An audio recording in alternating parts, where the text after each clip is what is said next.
Mga handog para sa mga pari at sa mga Levita. 18 kabanata. Ang mga pari ng mga Levita at ang iba pang mga sakop ng lahi ni Levi ay walang lupaing mamanahin sa Israel.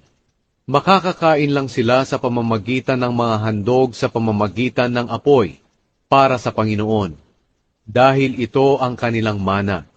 Wala silang mamanahing lupain, hindi tulad ng kapwa nila Israelita. Ang Panginoon ang kanilang mana, ayon sa ipinangako niya sa kanila. Balikat, pisngi, at tiyan ng mga bahaging mula sa baka o tupa na mula sa handog ng mga tao, ang nakalaan para sa mga pari. Ibigay din ninyo sa mga pari ang naunang bahagi ng inyong trigo, bagong katas ng ubas, langis, at balahibo ng tupa, sapagkat sa lahat ng lahi ng Israel, sila at ang kanilang mga angkan, ang pinili ng Panginoon na inyong Diyos, para maglingkod sa Kanya magpakailanman.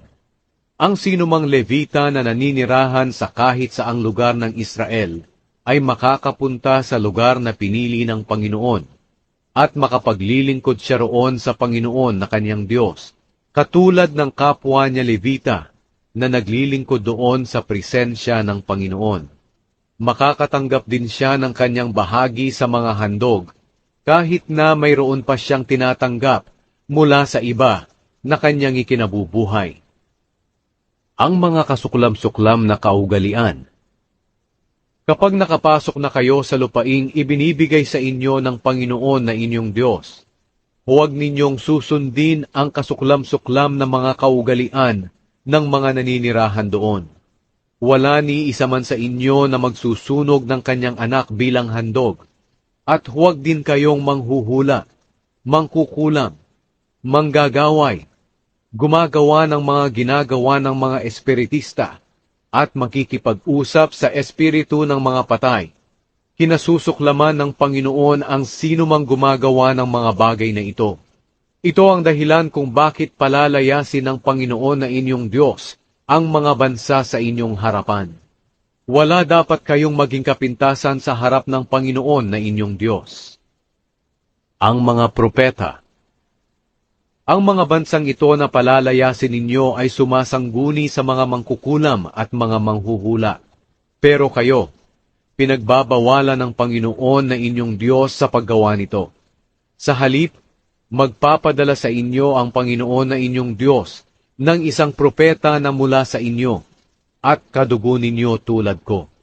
At kailangang makinig kayo sa Kanya, sapagkat ito ang hinihingi ninyo sa Panginoon na inyong Diyos, nang magtipon kayo roon sa Horeb. Sinabi ninyo sa Panginoon, huwag niyong iparinig sa amin ang boses niyo, o ipakita ang naglalagablab na apoy, dahil baka mamatay kami. Kaya sinabi ng Panginoon sa akin, mabuti ang kanilang hinihingi. Magpapadala ako sa kanila ng isang propeta, na mula sa kanila at kadugo nila tulad mo.